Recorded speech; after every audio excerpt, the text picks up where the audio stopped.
እጅግ የሚያሳዝን መረጃ ላይ ኢና ሊላሂ ወኢና ኢለይሂ ራጂዑን ተከቱት። ቲክቶከር ወንድማችን ከ7 ሰዓታት በፊት ቲክቶክ ላይ ይህንን ቪዲዮ ለቆ ነበር። ከዛ በኋላ ግን በመኪና አደጋ ህይወቱ እንዳለፈ ተሰምቷል። መንገድ ላይ ወርዶ እቺን ፖስት አደረገ፣ በሙዚቃ እየጨፈረ ማለት ነው።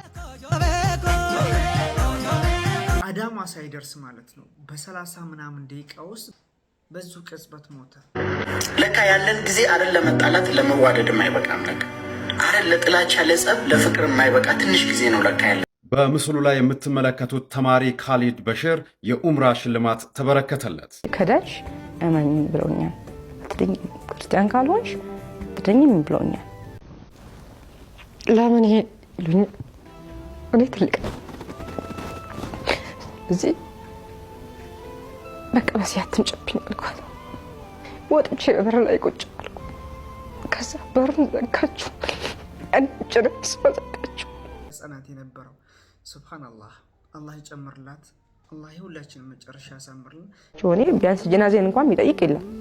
ነገር ግን እኔ ያለሁ ስጠይቅ ራሴ አልሐምዱሊላህ አላህዬ አንተን የተደገፈ አንተን የያዘ ማንም አይወድቅም። እንዳልሰጥሽ ምግብ አንቺ ሙስሊም ነሽ መሰለኝ ግን ስጋር ይሰራውት አለች።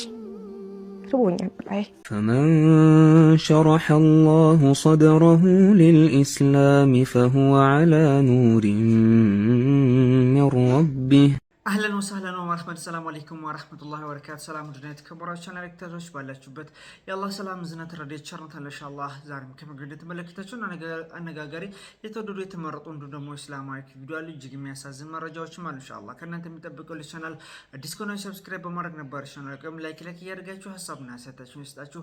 እስከ ፕሮግራማችን ፍጻሜ አብራችሁን ቆዩ። ቀጥታ ወደ ቪዲዮ አልኩ። መጨረሻ ወንድማችን ካሊድ በሽር አላሁ አክበር የኡምራ ስጦታ ተበርክቶለታል። ቪዲዮን በጋራ እንመልከት። በምስሉ ላይ የምትመለከቱት ተማሪ ካሊድ በሽር የኡምራ ሽልማት ተበረከተለት።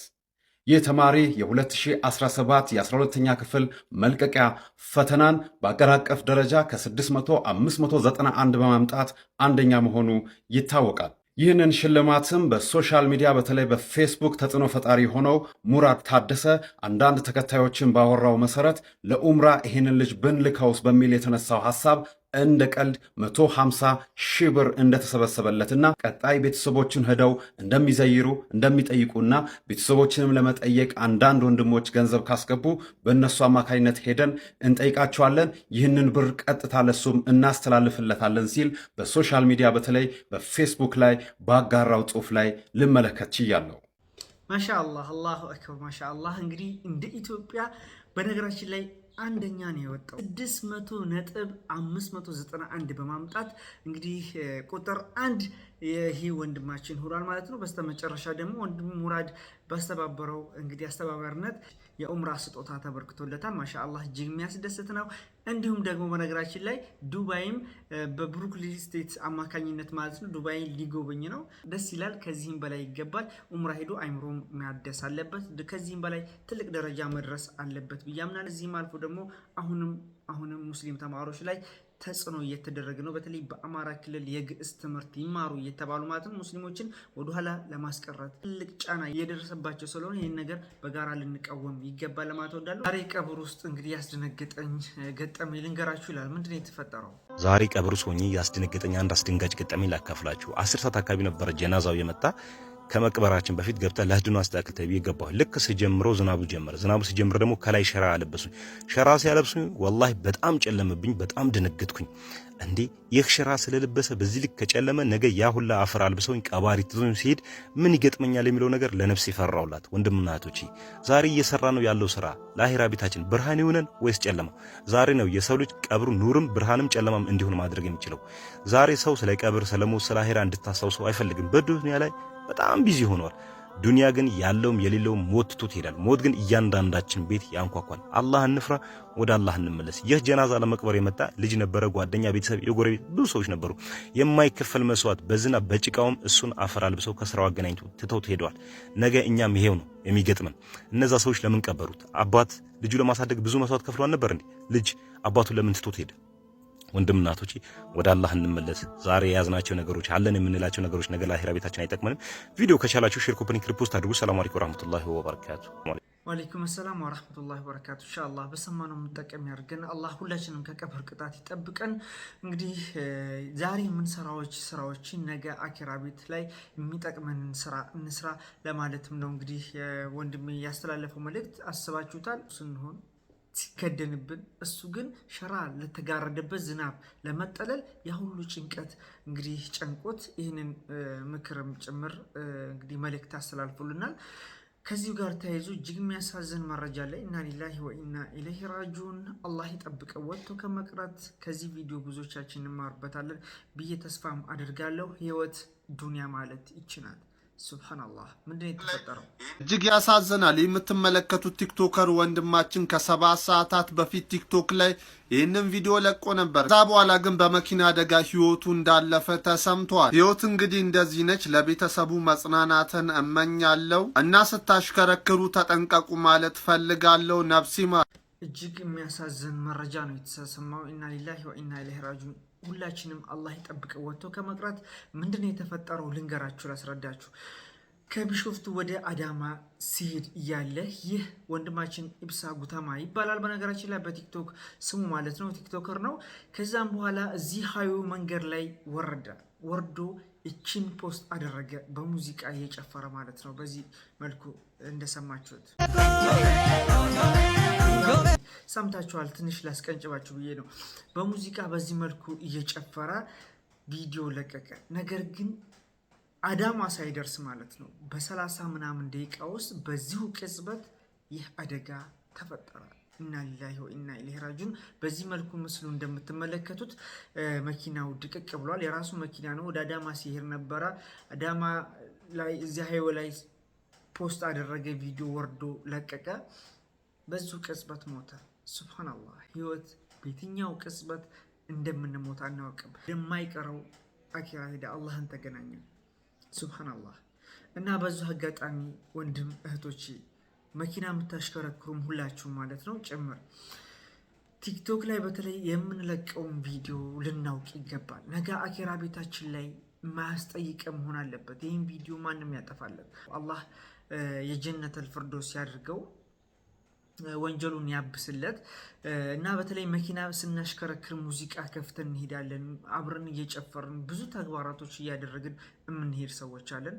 ህይወት ማለት ይችናት። እኛ ብዙ እናስባለን፣ ወደፊት ብዙ ነገር እንመኛለን፣ ባጭሩ እንቀራለን። ስለዚህ እንግዲህ የሁላችንም መጨረሻ አላህ ያሳምርልን። መኪና ስናሽከረክር ሁላችንም ልንጠነቀቅ ይገባል። የመጨረሻችን ሊሆን ስለሚችል መኪናን ብቻ አይደለም የተለያዩ ከባባድ ቦታዎችም ጭምር ማለት ነው። በየትኛውም ቅጽበት ደግሞ እኛ ሙስሊሞች እስከሆን ድረስ ከእንደዚህ አይነት ነገር መራቅ አለብን ብዬ አምናለሁ። ብዙ እህት ወንድሞች አሉ በተለያዩ ሶሻል ሚዲያ ላይ ቪዲዮአቸውን ዛሬ ፖስተው በቅጽበት ይሞታሉ። አንድ ቀን ሳያድሩ ሰዓታት፣ ቀናቶች ሳይቆጠሩ ማለት ነው። ዱንያ ማለት ይችናት። ይሄ ልጅ ብዙ ህልም አለው፣ ብዙ ቦታ አለው። የሚደርስበት ቦታ አልሞ እየሄደ ነበረ። አስባችሁታል? እዛ ሳይደርስ በዚሁ አጋጣሚ ሞታል። ሱብሃንአላህ። ብዙዎችን ልብ ያሳዘነ መረጃ ነው። እኔንም እናንተንም ከእንደዚህ አይነት ነገር አላህ ይጠብቀን። ለቤተሰቦቹ አላህ ሰብር ይስጣቸው። ሙስሊም እንደሆነ ተነግሯል ማለት ነው። አላህ የጀነተል ፊርደውስ ያድርገው። ሁላችንም ወንጀለኛ ነን። የሁላችንም ወንጀል አላህ ይቅር ይበለን። ነገር ግን ማይሆን ተግባራቶችን ሶሻል ሚዲያ ላይ አንፖስት። ምክንያቱም ድንገት ሞት አለ። ያ ሞት ከሞትን በኋላ ማንም ያንን ቪዲዮ የሚያጠፋልን የለም። እድሜ ልካችን ወንጀል ሲቆጠርብን ነው የሚኖረው። አላህን እንፍራ። እንደዚህ አይነት ነገር አላህ ያረቀን ለማለት እወዳለሁ። ሁላችሁም ለወንድማችን ዱዓ አድርጉለት። ያጀማ በጣም ልቤን የነካው ቪዲዮ ወላሂ በጣም በቃ ስቅስቅ ብዬ ሁሉ ሳለቅስ ነበር። እቺ እህታችን ሰለምቴ እንግዲህ ብዙ ፈተና ተፈትናለች፣ በቤተሰቧም ኢቭን በበሽታም ጭምር ማለት ነው። እንግዲህ የኔ መንገድ ላይ ህይወቷን ስትመላለስ ተመልክቻለሁ። ብዙዎቻችን ከሷ ብዙ ነገር እንማራለን ብዬ አስባለሁ። ምን ያክል ጽናት ነው። በነገራችን ላይ ሰለምቴ እህቶቻችን በተለይ የኔ መንገድ ላይ የሚቀርቡ እህት ወንድሞቻችን ሱብሃንአላህ ምን አይነት ፈተና ነው ተፈትነው ያን ያክል ተቋቁሞ ትልቅ ደረጃ እየደረሱ ያሉ አላሁ አክበር ሱብሃንአላህ። ይህን ቪዲዮ በጋራ እንመልከት። ብዙዎቻችን ከዚች እህታችን እንማራለን ብዬ አምናለሁ። ወደ ቪዲዮ እንመልከት። እንዳልሽው በቀድሞ እምነትሽ ላይ ጥሩ አማኝ ከነበርሽ ቤተሰቦችንም ስታቂያቸው ከቤተሰብ ጋር ስትኖሪም ደግሞ እነሱም ጥሩ አማኝ ከነበሩ ያው የቤተሰቦቻችንን ነገር ወርሰን ነው የምንኖረው አይደል? እምነታቸውን እንወርሳለን። በእምነታቸው ላይ ደግሞ የሚያካሂዱትንም የእምነት ጽናትም አብረን እንወርሳለን አይደለ? እንደ ቤተሰቦቻችን ነው እምነታችን የሚለካው ብዙ ጊዜና በዛ ውስጥ ካደግሽ አንቺም ቤተሰቦች ጥሩ አማኝ ስለነበሩ ወይ ደግሞ ስለሆኑ አንቺም እንደዛ ሆነሽ ነው ያደግሽው የነበረው። ታዲያ እንዴት ሰለምሽ? የሰለምኩበት ምክንያት በቅርብ በጣም የተከበሩ ጎረቤት ነበሩ ሙስሊሞች እና እነሱ ጋር ብዙ እንግባባለን እንቀራረባለን። ከዛ ቤት ለቀው ወደ ታች ቦታ ቀየሩ። ከዛ እናቴ ወሰደችኝ። እነሱ ቤት ልንዘይራቸው ስንሄድ ይቺ ልጅ ለልጄ ነው ማጋባው ይላሉ። ልጄ ሳውዲ ነው ሲመጣ ለሱ ይመጣል በቅርብ ምናምን ያው ቀልድ መሰለኝ እኔና በዛ በሚለው አባቴም ሲጠየቅ እሷ ከፈቀደች እሳቸው ጠይቀው እኔ እምቢ አልልም አለ።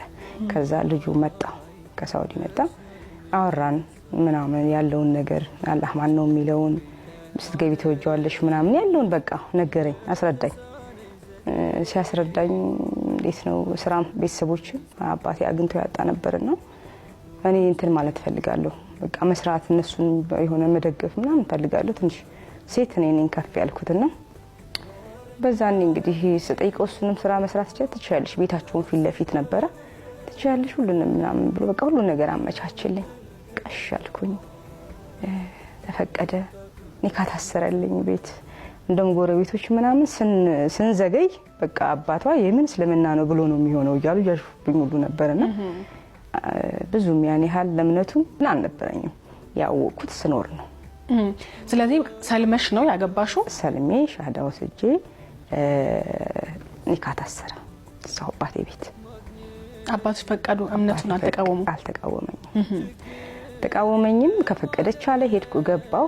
አንድ አመት እስከሚሞላኝ ድረስ እውነት ለመናገር አልሰግድኩም አልጾምኩም እስከሚገባኝ ነበር ምለው። ያው የሚደረጉ ትችቶች አሉ ብዙ ጊዜ በእስልምና ታስረሽ ትስር የሚያደርግ ነው እምነቱ የሚመስለው ምናምን በሩቅ ስታዩ እኔ ያን ያህል ብዙ ልቤ ላይ ያን ያህል አልነበረም። እየኖርኩ ሲሄድ መጀመሪያ ለመወሰን እኔም ከብዶኛል ነው ለመናገር ከብዶኛል። በቃ ቢሆን ባይሆን ወይም ደግሞ የሚል ነበረኝ ሁለቴ ልብ አመንቼ ነው የገባሁት አላህ በሚያውቀውና ግን እየኖርኩ ሲሄድ ወደድኩት ይበልጥ። የምጠይቀው ጥያቄ ይመለስልኛል። ማንኛውም ነገር በቃ ያለው ነገር ደስ የሚል ነገር ነው። በአንድ አላህ ማመን ሁሉ ሳዩ ታዲያ እዚህ ነው እንደዛ የፈራሁት ለዚህ ነው እንደዛ የሆንኩት ብዬ በቃ ልቤ እርፍ አለ። የምጠይቀው እምነት እስልምና ነው የሚለውን ያስኩኝ በልቤ አልহামዱሊላህ ከዚህ ደረስኩኝ። ግዴታ ሻሃዳ ይዘሽ ሰልመሽ መጋባት ስለነበረባችሁ ሻሃዳ ይዘሽ ሰልመሽ ተጋባችሁ። ከአንድ አመት በኋላ ግን በራስሽ ፍቃድ አውቀሹ ወደሹ እንደ አዲስ ደግሞ መኖር ጀመርሽ። ባለቤትሽ ምን አለ? ደስታ በቃ እንዳልሽው በራስሽ ጀግና ማንንም ሰው በራሱ ሁሉም ሰው ሲጠይቀኝ ሳቀው ነው አይታወቅም የኔ ነገር ሁላ ነበር ምለውና ግን ውስጡ ያንን ነገር እያሰብኩ እና ደስ አለ። ቀጠልኩ በዛው ባለሁበት ባለቤቴም ደስ አለው። ልጆች ከመውለድ ደረስኩኝ ኢንሻአላህ። ስንት ልጆች አሉሽ? ሶስት ልጆች አሉሽ። አሁን አንድ ላይ የምትኖሩት? ተለያይተን ቆየን። ሳሬችን ጊዜ አመመኝ ብዬ እንዴት እንትን ቀይረዋል። በዚህ ሁኔታ ነበር እንግዲህ ሰበብ የተፈጠረው። እኔም ሰፈርተኛው እዛ ሀገር ተወልጄበት ሀገር ከባድ ነው። ያንንም ይመጣና ጥጋብ ነው የሚያሳክምሽ ሳታጨትሽ ውጭ ናት የምትኖረው። የሚያግዝሽ አላጣሽም። ለጊዜ ታከሚና ዳኝና ትመለሻለሽ እንጂ ከፈለግሽ አንቺን ለማሳከም ግዴታ መመለስ አለብሽ ወደ እምነትሽ። በቃ ይሄ አንተን ብሎ እኔ ያለው ሰው መንደር ላይ ነኝ። መጀመሪያ መስለምሽን ተቀብሎ አልነበረም ሁሉም ሰው? መጀመሪያ እኛ ጎደሏቸውን በጎናቸው ነበርኩኝ። አሁን ላይ ሲገባኝ በጎናቸው ነበርኩ መኖራቸው። አሁን ላይ ሁሉም አጎጎቶ ገንዘብ አላቸው የራሳቸው ሁሉ። በሰዓቱ አንቺ ስለምትሰሪ ገንዘብ ተደጉሚ ነበር? አብረው ምን ነው የሚኖሩት? በተለይ ሁለቱ ትንሽና ታላቅ ሁለቱ ወንድምና እህት እኔ ጋር ነው ያሳለፉት። ሰፈርም ሰው ወይም አብሮ የሚያቀሰው ያቃቸዋል ነው እኔ ጋር እስካሁን ድረስ ሲኖረኝ ሙስሊም ሰርድ የክርስቲያን መስዋዕት ህይወታችን ስንመራ ነበር። በዛ አገር ስኖር ያን ያህል መገፋፋቱን ቢኖር አብረን ይኖር ነው። ከጊዜ በኋላ ነው የሚችሉትን ጥግ ድረስ ሄደዋል። በቦታ ብትይ ግን ያው በእኔ ሳይሆን አላህ ነው ያበረታኝ። አልሐምዱሊላህ ምንም ሳልሆን በቃ ያለኝ ምርጫ ሰፈር ላይ ነበር የተኛው ከሰው ቤት ማለት ነው ያስተምሩ ሰዎች እዛው ሀገር ይላል እና ብዙ ጠውረድ መጣ። በቃ ያ መጥቶ እኔ ለመጎተት በቃ የማይመጣ ይሄ ሲሰማ በጣም ብዙ ነገር በቃ አዲስ እንዳያስኩት ስለምናውኑላ ብዙ ነገሮች መጡብኝ። እኔ ለታመምኩ እኔ ሆነ እንተላልኩኝና ይሄ ሲመጣብኝ ነበር እንግዲህ ምርጫዬ አንድም ከነሱ ለመሸሽ አንድም ሕክምና ለማካሄድ ወደ አዲስ አበባ ለመምጣት የተገደድኩት። መቼ መጣሽ ወደ አዲስ አበባ? አሁን 5 ዓመት ሆነኝ። 5 ዓመት ሆኖሻል? ለሕክምና ነው የመጣሽው ነበር? ለሕክምና እና ከነሱ ለመሸሽ ምክንያቱም ያኔ ብዙ እንቅስቃሴ የለኝም እንደዚህ አልንቀሳቀስም በሰው እጅ ነኝ ብዙ ነገር እና ምን ነበር ህመሙ? ዲስክ ማህፀን ምናምን የተያያዘ ነገር ነው ነርቭ ምናምን ነው የሚሉኝ ብዙ ነገር ነው የሚጠሩብኝ ብቻ ግን አድክሞኛል። ንዴቱም አለ ያለው ነገሮች አሉ ምናምን የልጅም ችግር አለ ምናምን ብዙ ነገሬን በቃ አወረደው ደከመኝ አልቻልኩም ምንም ነገር ግን ምርጫ ምን ነበር አንድ ያን ቦታ መልቀቅ ነው አላህን ይዤ መውጣት ነበር። አንተም ታክሜ ድናለሁ ታክሜም ከዳንኩ አልহামዱሊላህ አላህ በቃ እንደኔ ይሄን ሁሉ ነገር እንደኔ ከኔም የበለጠ እንደኔ ብዙ ነገር የተሆኑትን ወንድሞቼን እህቶቼን አበረታለሁ የሚል ከውስጥ ሐሳብ አለኝ። ከሞትኩም ደግሞ ለአንዳንድ ሰዎች ወይም ደግሞ ላጋጠሙ ሰዎች ነገር በዚሁ በሻሃዳ እሄዳለሁ። አያያዜ ከባድ ነበር ምክንያቱም እነሱም ወስነዋል አንቺ ከዳሽ አማኝ ብለውኛል አትደኝ ክርስቲያን ካልሆንሽ አትደኝም ብለውኛል። እኔ ደግሞ ምንድነው አላህ አለኝ ፈጥሮኛል አሁንም የሚያመጣው አላህ ነው። ስለዚህ እኔ ውሳኔ አንድ ከነሱ ርቄ ከመጣ ያገኙኝም ነበር መጣሁ አልহামዱሊላህ አዲስ አበባ ልጄ ሸኘኝ እዚህ ጋር መጣሁ።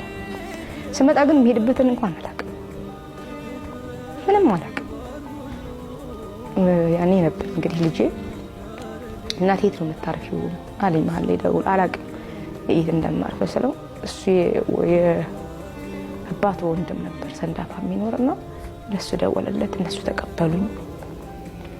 ከዛ ሕክምና የት ነው ምናምን ብለው ጣጣይቀው እዚህ የሁልሸት የነርቭ ሐኪም ጋር ከዛ ያመጡኝ ብዙ ጊዜ ታከምኩኝ። ከዛ እዛ ሰንዳፋ መጥተሽ አልሆነ ሩቅ ስለሆነ እነሱም ከኔ ጋር ያለው ነገር ሁሉ በቃ እንትን ይልሻል። እዚያ ነው ሀገሬ ልጅ ማቃት ነበርች እዚህ ሰፈር የምትኖር ስደውልላት ነይ ያለች እሷም ክርስቲያን ናት። ሕክምናዬን ስመላለስ በትንሽ ጊዜ አንቺ ጋር ልሆን አልኳት መጣሁ። እሷ ጋር እየኖርኩኝ ያለው ነገር ያው ሁሉ ነገር ቢከብድሽ እሷም ክርስቲያን ናት ግን ያው መደዋወሉ ስላለ ከነሱ ጋር እሷም ያው አልፈለገችም። ምንድነው የሚባል አባባል አለ ሄዳ አትበሉ እንደሄዳ አድርገው ነገር ይባላልና በጣም ብዙ ነገር አስከፋች ጨነቀኝ። በራይድ ወጥቼ ነው ለሕክምና የምገባው አላውቅም የሰፈሩ ምን እንደሆነ አላውቅም። ያው ስትናገረኝ አንዳንድ ነገር እሷ አንቺ ጠጋብ ነው እንደዚህ ያደረገሽ ነው እሷም ያው በሚሉሽ ግቢ ነው ታይ እንደዚህ አትምጪ ታውቂያለሽ አናማሬን ይሳሳድጋቸው ሳልወራቸው አላልኳቸው። ዛሬ ሰውርድና ስታከም ለምን ይሄ ልኝ እኔ ትልቅ እዚህ በቃ በዚህ አትምጪብኝ አልኳት። ለምን ይሄ ልኝ እኔ ትልቅ እዚህ በቃ በዚህ አትምጪብኝ አልኳት። ወጥቼ በር ላይ ቁጭ አልኩ። ከዛ በሩን ዘጋችሁ እኔ ጭርስ ዘጋችሁ ጨለመ። ወዴት እሄዳለሁ እስኪ ወደ ማን እንደምሄድ ጨነቀኝ። እሷ ጋር እያለሁ ደግሞ በእኛ አካባቢ ጦርነት ነበረ ኃይለኛ ጦርነት ነበረ። ቀድሜ ነው ከጦርነቱ በፊት ነው የመጣው። ተዘጋጋ ለማን ልናገር ለማን ልደውል ማቀው ሰው የለም እና ጨለይ ቁጭ አንድ የሆነ ባለ ሱቅ ነበረ ሁሌ አንተን የምትመስል ሙስሊም እዚህ ቤት አለች ይሉታል። ካርድ ይልክልኛል አላውቀውም ብቻ ግን እንዳንተ ሙስሊም ናት ይሉታል። ከዛ እንደምንም መሄድ አልችልም ብዬ ከሱ ሱቅ ደረስኩኝ አናገርኩት። እንደዚህ ሆነ ስለው እና የት ልትሄጂ ነው ሲለኝ ለጊዜው አልጋ ላይ ያዝ ከዛ በኋላ ደግሞ አለ ያውቃል ወዴት እመለሳለሁ? ወደዛም ያበረቱኝ ወይ የማይዙሽ ምን የዛ ሀገር ጀማ ያውቃል፣ የመስጊድ ጀማ ያውቃል ይሄን ችግር። ነገር ግን መስመር ስልክ አይሰራም ነበረ። በቃ እሺ ግን የሆነ ነገር እንዳያረጉሽ አይዞሽ አለኝ። ራይድ ጠራልኝ። እኔን አካባቢ አላውቅም። በዛ ባለሁበት አልጋ ያስኩኝ ገባው ተኛው። ጨለመብኝ። ብርም ብዙ አልያዝኩም። በቃ ከነገ ወዲያ እንግዲህ ውጭ ላሳድሩኝ ይላቸዋለሁ ምናምን እያልኩ በውስጥ ይሳስብ የሆኑ የሀገሬ ልጆች ናቸው እንደዚህ ታመሻን ብለው እንጠይቅሽ ሙሉዬ ምናምን ሲሉ እሺ ቋቸው መጡ አዩኝ። በጣም አንዱ በተለይ አይ የሰው አወዳደቁ ለካ ሰው በለበሰ በነበረው ወይም እንትን አይመዘንም እና በቃ ያንቺ መጨረሻ በእንደዚህ እንዴት በቃ እንዴት ሆኖ እንደዚህ ብትሆኝ እህቶች ወንድሞች ይሳ በቃ ብዙ ነገር ጠይቁኝ። አላውቅም ሁሉም ሰው አያናግሩኝም አልኳቸው። ብር ሰጡኝ። ደስ አለኝ። ከዛ ልጁ ቤት ኪራይ ፈልጌ እጠብቅሻለሁ ነው ያለኝ። እዚህ ጋር ሲሄድ ፈልጎ አገኘልኝ። ሰው ሰፈር ምን ያለኝ በ3ኛው ቀን በ4ኛው ቀን መጣው። እዚሁ ሰፈር ቤት አገኘልኝ። እነሱ እንደምንም አሳምኗቸው ሰዎቹን በቃ መጣው ደግፈው ሲያስገቡኝ ምንም ነገር አልያዝኩም። የለበስኩት ነው መያዝም አልችልም ምንም። ስገባ ባዶ ወለል ነው ቤቱ። እኔ የፈለኩት ቤት ማግኘቴ ማረፌ ነው። ገብቼ አረፍ ስል አከራዋ ስትመጣ ሜዳ ላይ ነኝ ያለሁት። በጣም አለቀሰች፣ አዘነች። ክርስቲያን ናት። የድሮ እኮ እንትን አለ የሶፋ ቅጠል ጣይ ድሮ የተሽቆረ እሱና ማዳበሪያ ሰጠች። ከዛ የሰጠዋትን ቤት ኪራይ ማምጣታ 100 ብር ሰጠችኝ። አረሰው አዝና 100 ብር ሰጠች። እዛ እንደ አይነት ማንኗር አለ ምን ሆነሽ ነው አምስተኛ አሞኝ ነው ያው ችግሬን አልነገርኳትም። እነሱ እንትን ስለሆኑ ያ ማውራት የለብኝም ለነሱ በቃ እንዲሁ ቤተሰብ ምናምን ስላቸው ከሌላው ይልቅ የሆነ እዛ ስትመጪ ጥርጣሬ አለ። ሰሜን እንትን ስትመጪ ጦርነት ስለነበረ ጥርጣሬ አለ። እንደውም እንደሌላ ነገር ተረጠሩ። የዛ ሀገር ሰው እኮ አይደለም የተወለደው ቤተሰቡ አብሮት ነው የሚመጣው ማለት የጎረቤቱ አብሮ ነው የሚመጣው አይደለም ተወልዶ። ይሄማ ሊሆን አይችልም አለችኝ እና መታወቂያሽን አምጪ አሉኝ። ኮፒ ተደረገ መታወቂያ የሰጣቸው ስታከራዩ ተበለዋል። እንደዛ የሆነ ነገር የሆነ ነገር ውስጥ እንትን ጠራጠሩኝ። እንደው ከዛ እንዴ ኖርኩኝ። ከዛ 2 ቀን 3 ቀን አልበላሁም። ከዛ ከጎን ያለች ክርስቲያን መጣችና እንዳልሰጥሽ ምግብ አንቺ ሙስሊም ነሽ መሰለኝ ግን ስጋር ይሰራውት አለች። ርቦኛል ላይ ስንት ጊዜ አምጪ አልኳት። እንዳልሰጥሽ ምግብ አንቺ ሙስሊም ነሽ መሰለኝ ግን ስጋር ይሰራውት አለች። ርቦኛል ላይ ስንት ጊዜ አምጪ አልኳት። ከሰጠሽኝ እበላዋለሁ አልኳት። ሰጠች። በቃ 1-3 ጊዜ ነው የበላሁት ግን በቃ ጠጋ ስለዚህ ባልሳሳት ኑሮ ያለች ደግሞ ራስሽ ብቻ አልሐምዱሊላህ እሱን በላው። ተረጋጋው። አስተዳቢያ ምናምን አመጡልኝ። ራሳቸው የመገባ ይጠይቀኛል የወጣ እንትን ይለኛል። ራሳቸው ያነሱኛል ምናምን ይጠይቁኛል፣ ይዘጉኛል ከወደ ውጭ። እንደዛ ነው ነው እነሱ ጋር ሳሳልፍ ማለት ነው። ከዛ እና እንዲኮ እና ምን መጠበቂያ ትፈልጊያለሽ? እሱን ሳገኝ ደግሞ እንዴት አድርጌ ልቀይረው አቅም እፈልጋለሁ። አይቤን ደግሞ ሰው እንዲያይብኝ አልፈልግም። ውስጥ ደግሞ ያለ ኒት እንደምንም ማምጣት ተጠጭ ስለኝ አልጠጣም። ምክንያቱም ማን ያነሳኝ እስከሚያነሱ ብቄ ነው እና ሀጽም ችግር ስላለ ሶሉሽን ቴም የሚያጣኝ ነው። እሱን እንተገላችሁ ባለው ይሳቃል። በቃ ለካዝም ቢሄድ አድርጋለሁ ምናምን እሱ እንዳረኩ እንዲያልኩ እያለ መጨረሻ ላይ አንድ የሆነ ወንድም አይደለም እንጂ ሙስሊም የለም እዚህ ሀገር ሰፈር ሲጠራልኝ አከራዩ በቃ ይመጣም ቤት ኪራይም ሲደርስበት ምናምን በቃ ይመጣሉ ምናምን ያስጨንቁኝ። በቃ ውስጤ ይጨነቃል እና ሙስሊም አለም እዚህ ሀገር ሰፈር እስኪ ያናግርልኝ አልኩት። አሉ አለኝ። ጠራልኝ። መጡ አዩኝ። ደስ አለኝ ምናምን። ከዛ መሀል አንዷ ሳላቃት መጣ። የሀገርሽ አካባቢ ሁሉ አካባቢ ልጅ ናት ምናምን ብለው መጣ። እንዴት ነሽ ምናምን ስትል ደህና ነኝ አልኳት። አንቺ ማን ትባያለሽ ስትል ስሜ ምናምን ትለው እንዴ ሙሉ ቻንቲነሽ ብላ ስልኳን ምናምን ታቀኛለች። ለካ እኔ አላቃት እሷ አቃኛለች። ከዛ ሩጣ ሄዳ ፊት ይቀየረችልኝ። ቤቷ አምጥታ ማለት ነው። አንቺ ኑሮ አንቺ መጨረሻ እንደዚህ ሆን እንደዋና ኖሬን አሳምርልኝ የሚባለው ነገር እህቶች ሲሰማ ምን አለችኝ ብዙ ነገር። አይ እኔ አላወኳትም ብሎ ልብስ አለበሰችኝ። አልሐምዱሊላህ ልብስ ሰጡኝ፣ ለብሰው ሰጡኝ፣ ተኛበት ፍራሽ ነገር ሰጡኝ። በቃ ሰው አየሁ ደስ አለኝ ምናምን።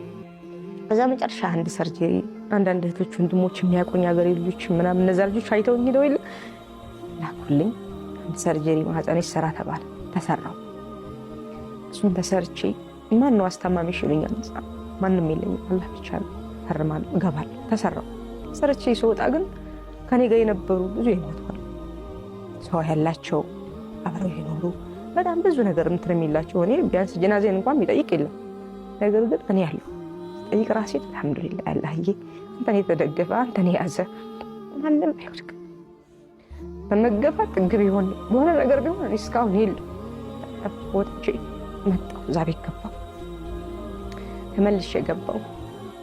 አንድ እንደዚሁ ወንድሜ የሚያቀኝ እንደዚሁ አንድ ሙስሊም የለም የምትል ልጅ አለች ተብሎ ሰምቶ መጥቶ ያለውን ነገር ነገርኩት።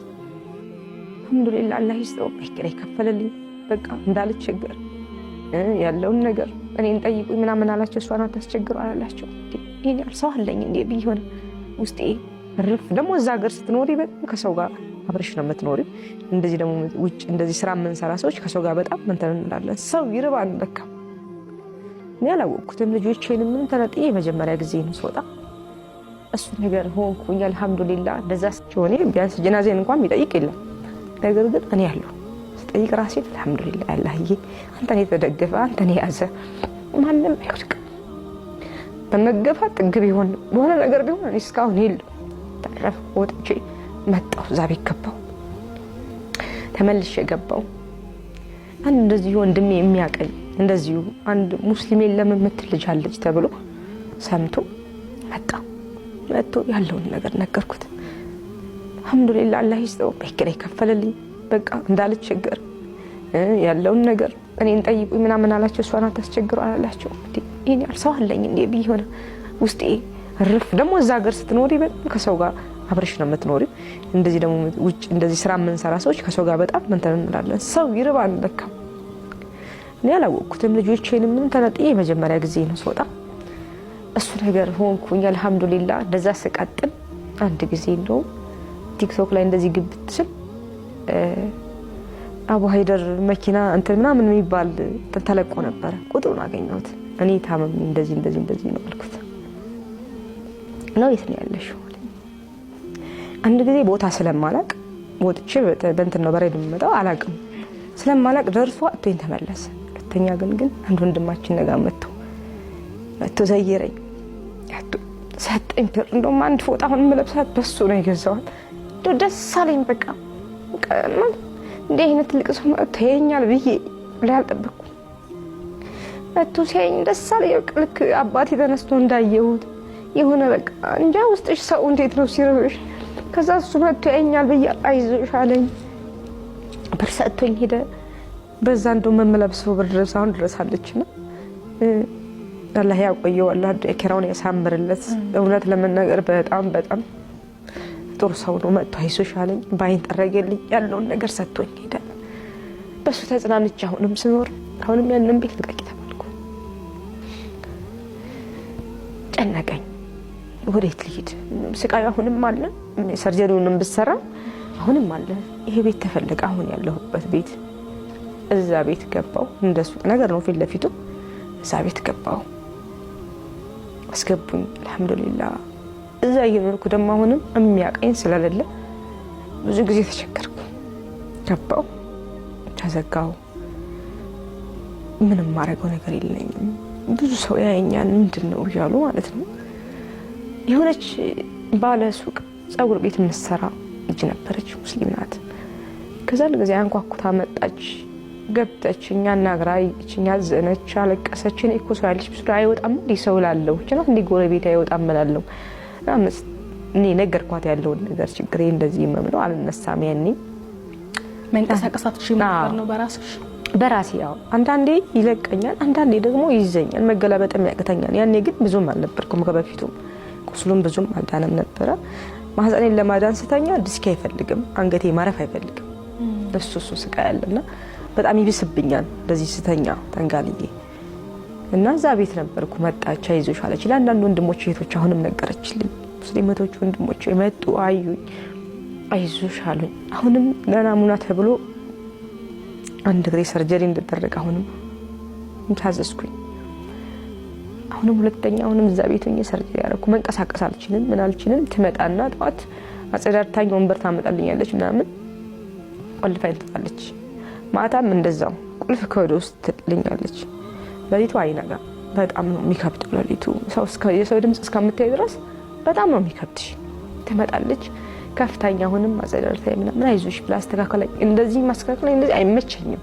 ሰው ፈልጋለሁ ነው ዛሬ ከሞትም ሞታለች የተባልኩትን ሳልሞት ቁማት ሄድም የተባልኩትንም ተራምጄ ከሰውና ካላህ ማን እንደሚበልጥ ያኔ ተሳስቼ ቢሆን ያኔ ልክ ናቸው ብዬ ቢሆን መቼም ጸጸት አይወጣልኝም ነበረ። ግን እኔም ብቻ አይደለሁም አላህ ስለደገፈኝ በቃ ውስጤን ያየ አላህ ውስጥ አዋቂው አላህ ስለደገፈኝ ብቻ ነው እዚህ እንደዚህ አድርጎ ያበረታኝ። እኔ ብቻ በኔ ኃይል አይደለም። አሁን ምን ላይ ነሽ? ጤንነትሽ እንዴት ነው? አሁን ከዘራ ይዘሽ ነው የመጣሽው አይቻለሁኝ። ቀረጻ ከመቅረጻችንም የተወሰኑ ደቂቃዎች በፊትም ትንሽ ልብሽን አፈና አድርጎሽ ትንሽ ጠብቀናል ጋደም ብለሽ ነበረ። አሁን ያለሽበት የጤና ሁኔታ እንዴት ነው? አሁን የጤና ሁኔታ በፊት እግሬን ምናምን ወገቤን ጀርባዬን ነበረ። አሁን ግን የሁለት ዲስክ ከወገብ በላይና ከወገብ በታች እና የመረገጥ እነዚህ የመቆረጥ የመጨፈቅ ስሜት አምጥቷል ነው የሚባለው። እና ነርቡና ጡንቻው እየተንቀሳቀሰ አይደለም። እይታዬን ሁሉ ይይዘኛል። ሳይ አንዳንዴ ዳመና ይሆንብኛል፣ ይቀያየርብኛል፣ እፍን ያደርገኛል። ጉሮሮዬ ውስጥ ቁስለት አለው እና ተጨፍልቋል ነው የሚሉት። በተጨፈለቀና ምንትን ባለ ነገር ላይ ምንም ማድረግ አንችልም። ምን ጊዜም ከነሱ አርቅም፣ ከታተላለሁ። ፊዚዮቴራፒም እንደዚሁ ሁሌ እንዳደርግ እና አሁን ደግሞ የሆነ መድኃኒት ስለዚህ በየወሩ 12000 ብር መድኃኒት ገዛለሁ ለእንቅስቃሴው ለትሪትመንት መሰለኝ ለዓይኔም ለዛም እና እሱን እየወሰድኩ ነገር ግን ያመኛል በጣም። ሞገቤ ለሁለትም የተቆረጠ ይመስለኛል። ማህፀኔም እንደዛው ገና ችግር አለበት። ተሰርቷል ምን ችግር አለበት። ከኦፕሬሽኑ በኋላም ጤናሽ ጥሩ አልሆነም ነው? ደህና ነበር፣ ግን ተያያዥነት ዝውውሩ ዋናው እንቅስቃሴው ስለሆነ እንዳለ መስመሮቹ ስለሆኑ የነርቭ ሁኔታ ነው የሚሉኝ እነሱ። እንግዲህ እንደዚህ ተሰርቻለሁ ለምን እንድጋ መጣብኝ ነው። አሁን ግን በጣም ያስቸግረኛል። ወገቤ፣ ጀርባዬ፣ እግሬና ይሄ ልቤ መታፈን ደክመኛል። አይኔ ራሴ ምናምን ነርቡ በጣም ከአቅም በላይ ከበፊቱ አሁን ወደ ደረቴ መምጣት የመድከም እግሬ መንቀሳቀስ አልሐምዱሊላህ ሄድኩ ነው ምናምን። ግን በቃ ሰዓት እየለየ የሚመጣው ነገር አለ። ትንሽ ሄድኩ ስል ይይዘኛል። አሁን ንቅት ብዬ ለቅቄ በትሮን ምናምን መሄድ ስጀምር ደግሞ የሆነ ይቀየራል። እንደፈለገ ነው የሚያደርገኝ። እኔ ሁኔታ ገና እየተከታተልኩ ነው። እንግዲህ እኔም ያው ጀምራለሁ አቋርጣለሁ ባለው ነገሮች ምክንያት አልሐምዱሊላህ አልሐምዱሊላህ። ቪዲዮን ተመልክተናል። ሱብሃንአላህ ምን ተማራችሁ? እስኪ በኮመንት ሴክሽን ጻፉልኝ። ምን ያክል ጽናት ነው? እኛ በእምነት ውስጥ ያለን ይህን ያክል ጸንተናል። ይህን ያክል ፈተና ደርሶብናል። ቤተሰቦቹ ፈቅደው እስልምናን ፈቅደው ስለሚ ብለዋት ባልደረዋትን ጭምር በኋላ ላይ በጣም በበሽታ ስትፈተን ካልሰለምሽ ወደ እምነትሽ ካልተመለሽ አናሳክምሽም፣ ኦርቶዶክስ ካልሆንሽ አናሳክምሽም እስከ ማለት ደረጃ ደርሰው ሱብሃንአላህ። ብዙ ፈተና፣ ብዙ መከራ፣ ብዙ ስቃይ ብቻዋን መቼም ብቻዋን አይደለችም። አላህ አለላት እስካሁን ድረስ እና ሱብሃንአላህ ትንሽ ብቻ ሶብር ካደረግን ትልቅ ደረጃ እንደርሳለን። አሁንም ድረስ በወር እስከ 12000 ብር ድረስ ነው እየገዛች መድኃኒት እየተጠቀመች ያለችው። በጣም እያመማት እንደሆነ እንዲሁም እየከፋ እየሆነ እንዳለ ነው እንግዲህ ያስረዳችን። በነገራችን ላይ አካውንቷን ላገኝ አልቻልኩም። ካገኘሁኝ አስቀምጥላችኋለሁ ብትረዷት ባይኔ። በነገራችን ላይ አላህ እጥፍ ድርብ አድርጎ ጨምሮ ይሰጣችኋል። ትልቅ መልካም ስራ ነው እንግዲህ ምክንያቱም በወር ነው 12000 ብር እንትን እያለች 12,000 ብር መድኃኒት እየገዛች እንትን የምትለው ማለት ነው የምትጠቀመው። በጣም ከባድ ነው። በጣም ጥሩ ህይወት ነበራት። ብቻ አልሐምዱሊላህ ረቢል ዓለሚን። ከሁሉም በላይ የሚያጸናት በአላህ ማመን፣ በነቢያችን ማመን፣ ይሄ ነበር ሲያጸናት የነበረው። ሱብሃነላህ። አላህ ይጨምርላት። አላህ የሁላችንን መጨረሻ ያሳምርልን። ከዚህ ከፈተና አላህ ያላቃት። የተመቻቸ ህይወት አላህ ይስጣት ነው የምለው። ብዙዎቻችን እንደተማርበት ተስፋ አድርጋለሁ። ብቻ ከባድ ነው ወላሂ። እንጃም ቃላቶች አጠሩኝ። እንደዚህ አይነት ቪዲዮ ሳይ ወላሂ ትስስር ነው የምለው እና አላህ ሁላችንም ያስደስተን ለማለት እወዳለሁ። ከዛሬ ቪዲዮ ብዙ ነገር እንደተማሩ ተስፋ አድርጋለሁ። ኢንሻአላህ የዛሬ ቪዲዮአችን ይመስል ነበር። ወሰላሙ አለይኩም ወራህመቱላሂ ወበረካቱ።